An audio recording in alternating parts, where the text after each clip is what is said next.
Hi everyone, hope you're having a good morning. I'd like to make a few clarifications on the last few videos that I've put out, primarily the Earl Montagu's Bum Steers video. There's been a little bit of misunderstanding with regard to these videos. So I just thought I'd clarify what the videos are for. For those of you who have not yet bought the videos, who maybe you're thinking about it, or if you've just got in your head, oh, Eli Montagu is now saying that Earl Montagu's wrong. If you've got that idea in your head, please let me clarify so that you're not misunderstanding what has been said. Before I get into all of these details, some of you might not want to watch the whole video perhaps. Ask. If ever I say anything that you have understood as being in some way negative, whether it be negative towards my father or towards any other person or anything that comes across negative, ask me. That's all you have to do. Send me a quick little email. Hey, I read this thing that you wrote the other day. Did you mean this? And then I can confirm to you. I can give you clarification. Don't just read something or hear me say something, make an assumption, and then either sit there in your own mind thinking Eli's being negative, or especially don't go around posting stuff on Facebook and YouTube or wherever stating that Eli Montagu has said this. Because I never put out negative stuff. My intentions are never negative. It's not to say I don't make mistakes. Sometimes I write something, sometimes I might say something that comes across in the wrong way. Maybe I sometimes look at my own stuff and I'll go, oh, hang on, that comes across a bit negative. I'll reword it, you see. But my intentions were never negative to begin with. So if you think they've been negative, contact me. Ask me the question. Don't go talking about it behind my back, because that's just childish. That's how wars start. You talk to this person behind my back, he talks to that person, then I start talking to my people, and then it creates a big battling thing. Why don't we just talk to each other? And that way, no problems ever come out. Okay, the very first thing, the term bum steer. Some people don't know what it means. They haven't heard the term before, and they automatically get in their head that it's a negative term, but it's not a negative term.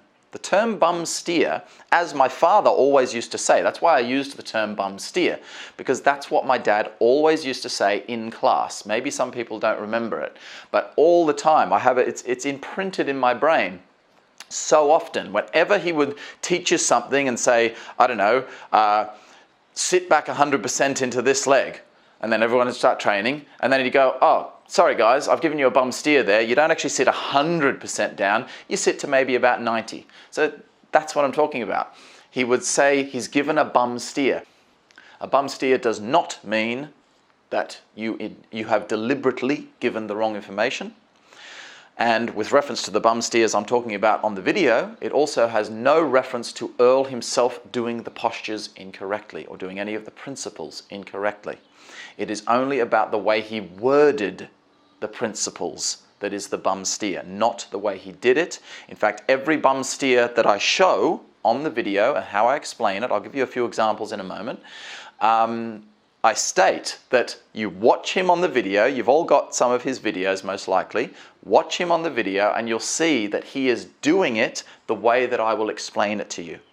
So there is no concept of me changing anything. These videos are not me changing anything to do with the Taiji principles, the Taiji postures.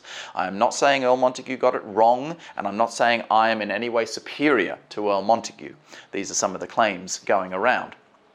So you can watch the videos you have, if you have any, of my father teaching certain postures in the form, and you'll notice that the way he does the posture himself, the way he practices the movement for himself, is how I've clarified it. And I don't just mean when he's doing it at an advanced level, because then sometimes some of the things are a little bit different than in the basics. I'm talking about when he's demonstrating the very basic posture as it should be done on that particular video, like even back on MTG2, his first video on the Yang Lu Chan's form, for example. So everything I'm talking about is purely about the way he worded it. Everything that I teach on these new videos, the bum steer videos, is simply a clarification. I could have called the videos I don't know, a clarification on Erle's teachings or something like that. Maybe I wouldn't have got these problems with people attacking me. However, I thought it was a nice, a nice honouring of his way, his nature, because, as I said, that's what he used to say himself. It's like his catchphrase, bum steer. Sorry guys, gave you a bum steer. So I really like the way that it's called bum steer, because that was my father. That was what he was all about. He wasn't about taking things too seriously. He would joke around in class. So any of you who knew my father, you'll hopefully understand that he would look at that bum steers and think, oh, that's a great title for a video. You know, one of his videos is titled something like Insights on Push Hands, Chisao and Catholic Girls, for example. So he always had a joke with the way he would put things out. Because, yeah, I can't remember what he jokes about on the video, but he made some joke about Catholic girls while he was doing the video. Yeah, so that's why I called it Bum Steers, rather than some plain, ordinary title that, you know, is non-noticeable. And that's just one other point that people have been making. They're making out, you know, I've heard a few comments around Facebook, oh, Eli Montague is putting this out and putting this out just in order to earn a buck, you know, just to earn a profit. These people don't realize that the MTG videos, whether they be my videos or my father's videos, the majority of the profit of those videos goes to my mother, Erle's wife. So that is her retirement fund. So when I make new videos for you guys to watch, I get a small profit from them because obviously I'm doing a lot of work, so I've got to, you know, be paid for my time, but the majority of the profits go to my mother. So that is in honor of my father, to make sure that my mother has a happy and easy life. What I teach on these videos is Erle's way of teaching the principles and the form. There is no difference between my way and Erle's way. Sure, I might, you know, break things down slightly more differently, but as far as the way it is done, the principles of the movement, there is no Eli's way versus Erle's way. They are one and the same. I have not changed anything. I am not creating my own system of Taiji. I am following my father's teachings, despite what other people will tell you. In no way am I on these videos, or have I ever, or will I ever, state that Erle Montague was wrong in his teachings, in how he did his Taiji. And in no way am I ever stating that I am in any way superior to my father. As I always explain in my videos, I'm constantly in admiration of my father. I'm always constantly training as much as I can in the hope that one day maybe I will get close to his level of proficiency in Taiji. So I never claim that I am in any way superior to my father. So let me give you a few examples here. Okay, a really obvious one. Now, I'm not going to give you all the details as what I've put on the video. If you want to learn what these bum steers are, you have to go and buy the video. But I'll just give you a few examples. Okay, he did several times state, you must always tuck the pelvis. He did state that. And this has caused everyone, not everyone, this has caused some students to get their form incorrect because there are some exceptions to that rule. Now, I'm not going to go through all the exceptions, again, like you've got to get the video, but one obvious exception is when we do snake creeps down. Now, sure, if you do snake creeps down maybe to about here, like a very high position, then your pelvis can be tucked because you're not in a very low stance, but this is not snake creeps down. If you sink properly down into the posture, your lower back will arch, and it should. It doesn't mean you're not tucking. You are tucking the pelvis under. You're still pulling it under, but it won't be flat. And that's what he states. He states on one of his videos specifically that the lower back should always be flat and never arched. And this has got people into problems because they're trying to do postures like snake creeps down and all the other exceptions that I put on the official video.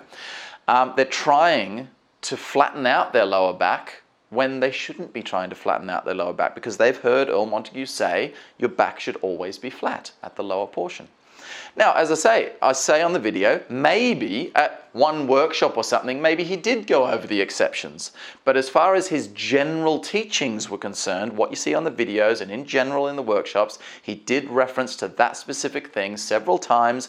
Always tuck the pelvis. When we step backwards also, because you're stepping backwards, your pelvis will slightly arch. You can't tuck your pelvis forwards and step backwards because that's going in opposition to each other. It's force on force. So that's one example. Another example, the hips remaining completely flat and level. He states in some videos and in his classes the hips should always stay flat, which is a very important principle. You know, we don't want to be doing things like this and having the hips out of alignment when we're in a posture. We should always be leveling them out. In all, generally, most postures, the hips should be level. But again, there are exceptions. Look at these type of postures. Golden cock stands on one leg, kicks, things like that. The hip of the kicking leg will be lifted. Watch any video of Dad doing those kicks or the golden cock on one leg. You will see that that side is slightly lifted, and it should be. You can feel it yourself. If you try to do that posture and flatten your hips out like this, it feels horrible. You feel completely unbalanced. It's not how your body naturally stands. Now that's how your body stands. That hip is slightly lifted. So that's an exception. And again, there's several other exceptions which I go into detail on the videos. When you're looking at any teachers, you watch them do the movement. Let's say you have a video of my father or myself, anyone doing it, and they do the posture 3 different ways. There's slight variations on the ways they do it. Okay, which one's the correct way? Either they might just be different variations and they all work, but let's say one of them is the correct way and the other 2 are wrong, just for argument's sake. So, let's say he does one where he stays 100% really, really down in that leg. Just look at the structure of the movement. You watch it and you think, okay, that one looked nice. This is what I do with my own training nowadays. It's to constant, because I'm always still learning from my father, from the videos. If ever I have questions about a move, I sit there and I watch my father move. So I'll watch him do one version. I'll think, oh yeah, that looked nice, that looked good. Watch the next one. Yeah, that was all right. Watch the next one. Oh, that one's, yeah. I mean, it's not horrible, but it kind of doesn't look as good as those 2. And then I'll watch the 4th one, and I'll be like, oh, that was nice. That looked grounded, that looked structured, it was fluent, it was beautiful, powerful movement. Especially, you can tell with the more martial Fa Jing movements, but even the same principle can be applied to the slow movements. So that's how I work out which way we should all be practicing a posture. I don't just go with, I'll just take a guess, we'll take that one. I put hours of work into watching my father, then doing it myself. So I'll do it that way. Okay, that feels like that. Then I'll do it this way. This feels like this. Then I'll also ask my other senior representatives who were students of my father and get their opinion as well. That was my father's wish. He wanted me to take over from him. He named me as his primary successor before he died. So that was his wishes. It's not me standing up saying, I'm Earl Montague's son and I trained with him more than you guys did, so you've got to do what I say because I'm Eli Montague. That's not my attitude. My attitude is always very down to earth, I never state that I'm better than anyone else. I mean, okay, than a beginner. Of course, I'm better than a beginner in terms of, basic understandings. But as far as the other senior representatives of the WTBA, they are my peers. And in some aspects of training, they are my superiors. We all have our pros and cons. I always ask, for example, anything to do with the healing side of the art, particularly the energy meridians and those kind of things. I'm always asking Wally Simpson things, as my father always used to ask Wally Simpson things like that, because that was where his expertise lied, specifically because he actually was an acupuncture master as well as practicing the Tai Chi. From the martial point of view, I'm always asking my friend and training partner Lee Evans, because although I have a very good understanding of the mechanics of martial movement in the forms, the training methods and so on, and I mean I can certainly fight quite well, but I've never actually been in a fight, you see? And I don't claim to have ever been in a fight. I've had a very peaceful upbringing. Every fight I've ever been in, every near fight I've ever been in, the situations, I've always talked my way out of the situation. But that doesn't mean I can't teach Tai Chi. You know, a lot of people have never been in fights who teach Tai Chi. Whereas Lee, I know he has been in real fights. He's physically knocked people out. So quite often I'll go to him and say, hey, look, what about this training method? Do you think this would really work in a real situation? I'll get him to attack me. I'll get him to analyze how I'm moving, rather than just purely from a Tai Chi point of view or a Bagua point of view. I'll get it from a street fighting point of view. So that's where I get a lot of my information from. So, and again, with different people throughout the WTBA, everyone has their little nook where they are the expert in that. And that's why I love the WTBA, because I have this huge pool of information to pull from rather than trying to get it all from myself. Okay, so I hope that's given you enough now to understand my intentions of what I'm trying to do with my teachings in general, not just the bum steer videos, but my teachings in general. My ultimate aim is to promote my father's teachings. Those of you watching this who are understanding my point and are enjoying my teachings and so on, if you are speaking to anyone who has that negative opinion, maybe you can also say to them, hey, look, no, that's not what Eli meant. Really what he meant was this. Maybe if they hear it from different people, you know, maybe you'll explain it in a different way that I explain it. Maybe then they'll understand, perhaps, I don't know. But anyway, yeah, I hope that's clarified things. I'm going to have some breakfast and go and play with my little baby girl. And I might do some Qigong as well, actually. Yeah, nice sunny day out there. Good stuff, guys.